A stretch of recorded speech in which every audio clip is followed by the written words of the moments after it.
Hello, everyone, and welcome to another episode of Friday with Friends. Today's friend, a good friend, a longtime friend, Shuchi Khanna. Hello, Shuchi. How are you? I'm good. Om Shanti. Just let me tell a little bit about you. Uh, Shuchi's, of course, from India, where she did her undergraduate work and started her profession as a teacher there. Then she came to the US, I believe it was in Massachusetts, where you got your master's in education, and somehow ended up in Florida, which we might find out later. Ended up in Florida, where she's been an elementary school teacher for the past 25 years. Welcome, Shuchi. Thank you, Greg. Um, today's title, it's something that I think about all the time. To teach is to learn. When you hear that, what does it mean to you? I think a teacher can only teach as long as she's willing to learn. And it's a two-way process. You cannot teach if you're not learning at the same time. Knowledge has to flow in both ways. And when we are working with children or even with young adults, we learn so many things from them. And as we learn from them, we grow as well. So definitely it's a two-way street. I've learned so much from the students over the past 25 years. And I've grown as a person just by speaking to them, interacting. You know, I didn't realize that you had also, I was reading your bio, where you actually taught at the school where you went to. Yes. What was that experience like? That was the best experience. I had grown up in a boarding school in a small place called Missouri, which is close to Delhi. And I was sent there for 7 years from fourth grade through 10th grade. And the experience was so wonderful that when I finished my undergraduate in Calcutta, after I came home, finished my undergraduate, I decided to go back there and teach. And the people that I worked with were the ones who had taught me. There were like 6 or 7 teachers who were my teachers. And I was now their co-workers. So that was wonderful. And some of my friends, they had siblings still in that school because I was very young when I went there. I was 23. So it was a wonderful experience. It was a homely experience. I was just thinking that in the same way that you're saying you learn from the students and the teachers that taught you when you became the co-worker, that must have made them feel very good as well, to see that their influence into you brought you into the profession. Yes, they were wonderful. They were very nurturing of me. And yet they trusted me, being the younger one, to know the latest methods. And it was a very good, respectful family relationship. And yet you came to the US to further your education yourself. And to have a master's in education, it probably is not something that you need to do to teach elementary school. Why did you stay with elementary school, even though you're capable of teaching at any level that you'd like? My education, I came to the US. My goal was actually to teach middle school geography and history because that was my major as an undergraduate. And I enjoyed teaching those subjects, history and geography. But when I came to the US, I realized it wasn't important in elementary school to teach history and geography in isolation. It was just called social studies. And it wasn't a very popular or, important field compared to reading, math, and science. So I just ended up always working with the elementary school teacher children. And as the years went by, I did have a few opportunities to join middle school, but I chose to stay with elementary because of the experience with the children and how you can actually influence them and what you learn from them. There's an innocence, there's giving. So I just chose to stay with elementary, even though I could have moved on. I was thinking that too. I would say that the influence is more so on the earlier years because they're still forming. Yes. And another question, as we've talked earlier, that you've been practicing Raja Yoga as a child yourself, and how has the knowledge and the mental and psychological stability that you've received from being a lifetime yogi influenced and helped your part as being a teacher? Practicing Raj Yoga, one of the most important lessons is to see everyone as a soul, to know you're a soul, and to be a detached observer. So when I was teaching, I didn't really take anything, I would say personally. I was just teaching in the sense that these are little minds. They need values, they need good habits, they need strength, positivity, and love. So I taught with that as a trustee. It's called a trustee. So I was like in the trustee frame of mind. And that made me also realize that everyone is unique and special. I'm just playing a role in their lives. They're just playing a role, what they're meant to be. So it made me understand and accept them instead of being very judgmental. I was just open and accepting because they all are playing a role on this world stage. We all have our role. We come and go, and we all have something that's specific to us. Everyone is not the same. So that made me realize that I can influence them without being affected by it. Well, that's a really powerful thing, and I'm sure that's not normal in the teaching profession. And I'm thinking about being a detached observer. And as I observe the teaching profession, I'm sure you would agree, there's been many changes that have taken place as a teacher, more responsibilities put on teachers that doesn't necessarily have anything to do with teaching. And I don't know about the rest of the world, but in this country, that it's become politicized, the whole teaching thing. I'm sure that finding the value of being a detached observer really comes into play when going through all that. It does. It makes me look at myself and, to see where I am, what is my role. Sometimes I do get caught up with the politics and all, but then at the same time, there's a voice in the back of my head that tells me to step away. When you read a book or something, you have to if you bring it really close to you, you can't see it. But if it's far away, you can see and read better. So it has to be at the right distance. So I always tend to withdraw and keep myself out of it. And that makes me happier. So sometimes if there's politics and there's upheaval, it does affect you in the sense that you get really tired. There's a lot of work being put on teachers, but at the same time, you have to remind yourself there's a bigger purpose out there. This is not it. That everything in the world is changing. Every institution is changing and crumbling. It's really kind of a wonder, and I see the just yesterday or something, I saw something that were different political parties, one's blaming the teachers for not doing their part just because maybe there's change, because changes are taking place, aren't they? There are changes taking place. And oftentimes there's people that they don't want these changes to take place. They want it to be like it was. And I'm sure even in the teaching profession, whether it's your coworkers and the older ones, and then you, and then the younger ones, some are embracing change and others do not embrace change. So I also imagine there's a lot of people choosing to retire before it's time to retire. Yes, they are. A lot of people are retiring early because teaching is a job which goes home with you. Like you have to work 7 days of the week. It's not just a 5-week job. So you're always thinking, planning, even on the weekends, what has to be done. So it's a lot of stress on many people. And I really empathize with the teachers who don't know how to deal with it.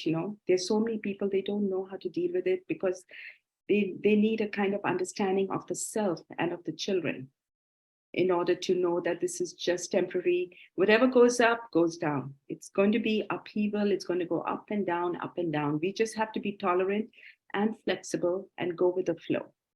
But at the same time, hold on to your inner value, your inner core. Well, that's beautiful sentiment, but that's a challenge for all of us to do, But yet here you are in the front line that, you know, if I'm just at work and I have a workstation and I'm working on my computer, my whatever stuff I'm going through with the company or everything, I don't have to behave, but you not only have to behave, but you're in such a position of influence to so many souls that they're literally looking up to you. You know, you're there all the time. So the children can't be let down. And yet you have all that noise in the background, and the teachers are right there on the stage in the middle. All How do teachers you work really hard. That's all. Like, you know, every teacher that I know works hard. Nobody how do should. you develop that? How do you maintain that um, zeal and enthusiasm while at the same time being detached? It's like having a clean slate. The good thing about working with children is because they're flexible, moldable, everything, the situation passes, you have to think it's all about them. So at the end of the day, you have to go home knowing that you did your best. So what I do is I work really hard, I give my best, and I also feel it's like clearing up your karma. Mm.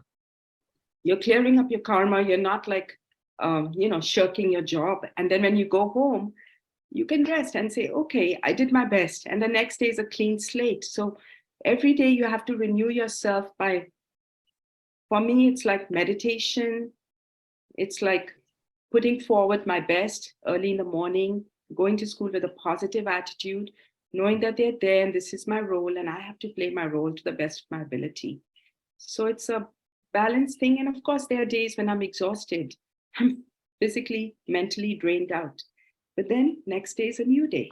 And we keep on going that way. And we do inspire each other in school. There are many teachers who are uh, like-minded, and we all try to see the positive. We don't badmouth the children. We don't badmouth the system. We just go around doing our work, and we always say tomorrow's a new day, and that's our uh, thing that keeps on going. Tomorrow's a new day. Do you realize that, you know, you touch souls more than you know? See, the students don't even know how much, but if you're teaching with the attitude that you're describing someone that impacts individuals, and at that age people can still be impacted. So you must find, do you are you aware of that you touch souls? Yes, I'm aware of it. I'm getting more and more aware of it. I always have students who come back to me year after year, and I teach their siblings, and so I see them in stores when I'm moving around, and so it's really nice. And the parents tell me that, the students tell me that, and they remember my name. They might see me when I'm out on a walk and they call me out, and it's just wonderful that you realize that, you know, you made a difference. Well, in fact, that's probably why you got into the profession, you know. That's why I'm staying with it. see, you're giving yourself a pep talk. I'm staying with it. They're wonderful. They help me too. Those children help me every day. They're so loving, they're so forgiving. And for them also, every day is a new day, and school is a stability for them. So So for you, us, oh, the importance of your role, it can't be overstressed or overstated. And I could kind of empathize with you that no matter what's going on or how difficult it is in the background, what matters is when you're in front of those kids. You know, that's what matters. And then you're able to detach yourself from all that. Really, I mean, to be a teacher is really a great training to be a yogi, is that you're learning to detach yourself from your circumstances that may not be the best around, and just give fragrance to, and that's your job. that's a So, beautiful way of putting it. Yes. When you're there, you forget everything else. It's just the children. You're living in the now. And you know you have to give your best to them.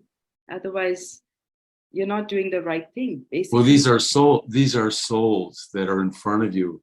yeah, And whatever your story is, it doesn't matter to them. And they're so innocent, like with teaching adults is different. They have their own stories and say, well, they're like this or they're like that. But with a child, here's something else that just came to mind. The way that you have successfully teach children, say you're a third grade teacher, yes, and that's what, 8 years old or 9 years old? 8 and 9. Most of them are 9. 8 and 9 years old. Do you find that in getting along with all other people, that it helps if you teach them as if they're 8 and 9 years old? You mean interacting with children, Yeah, with adults? in adults. See, what I have found is when I usually say even younger, that I found in teaching adults, when I teach them the same as their young children, it works well because maybe they didn't have a teacher like you that impacted their life. And if something isn't addressed when you're 5 years old and 6 years old and 7 years old, et cetera, it doesn't, just because you grow up doesn't mean that you got that. It's still lacking in some way. And so to have that type of vision towards others, that they're still children, have you developed that ability to see adults in the same forgiving way and enthusiastic way that you see an 8 and 9 year old? I haven't really developed that as yet. Okay, there's some homework for you. I do forgive the younger ones easier. They're young, they're wonderful, loving, and there's a very good communication between a teacher and a student. But to transfer that to the adults, I still have to. Because they're not jaded. See, they're not jaded. There's still some innocence left. And here's another question. In all the changes, have you noticed that the 8-year-olds are less innocent than they were 25 years ago? Yes, they are. They know a lot more. They are actually, some of them are jaded. Yeah. They actually are. So it makes the job harder. And how do you handle that?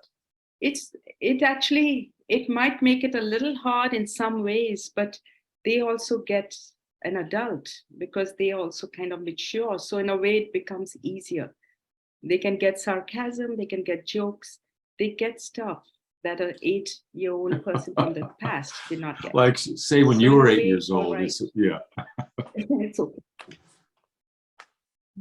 I didn't know anything when I was 8. I don't remember anything. I know, it's something.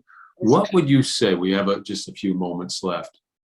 What would you say to someone who is inspired to come out of teaching and they want to teach elementary school? What would your advice to them be? If someone wants to teach elementary instead of just like you, someone wants to follow your path, and after your experience of knowing before and during and after, what is your advice to them? I would tell them to have a connection with the children, create a bond with them in order for the children to learn and respect them. Because when you have a bond with the children and you actually show that you care about them, and there's actually a true love, not just in words. They actually have to know that you care about them. They will learn and they will respect you. So it's all about creating that bond in the first couple of months in order for them to become successful, and then they'll listen to you. They'll do anything for you. They want to please you. So I would tell them, go for it and have a connection with the children, and also be ready to multitask, juggle things around, forget about who you are, and become tolerant and flexible. Well, there's a lot of stuff. So detached, tolerant, flexible. And loving, yes. And loving. So that now everyone can get the information, but it's really these more intangible skills that, I'm sure they're not teaching you when you're going for your master's degree in education to be flexible, tolerant, loving, and, detached. Yeah, these are things that you learn, and I was especially detached. So that's probably an end to the timing that we have. Let me just try to myself churn these thoughts that you've given us out loud, kind of a meditation on the teaching profession and what you've given us today. So let me sit comfortably, and I advise anyone watching to do so as well. A couple deep breaths never hurt anybody, to kind of cleanse the system so that I'm prepared, like getting the sleep before, a good night's sleep before going to school.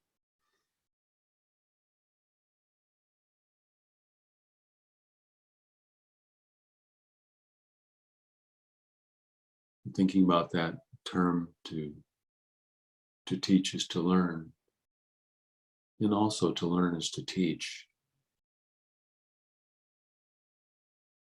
What that sounds like to me is sharing. Sharing is the real teacher. Sharing with the best that I have. And in spite of the situations that may take place, when I know my role is to share, to teach, to learn, it naturally detaches me from the other things that are on the outside. It even detaches me from the results of what I'm teaching. And I find sustenance and satisfaction by doing the best that I can. And that best that I can is a 24/7 activity.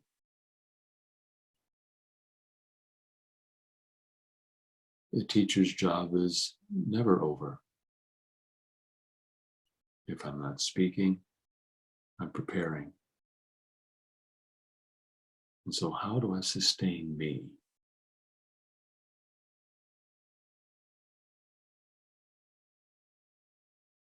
Just taking a few moments of silence from time to time to reconnect to my own inner qualities. I find myself flexible, detached, loving, patient, tolerant, because I'm sustained.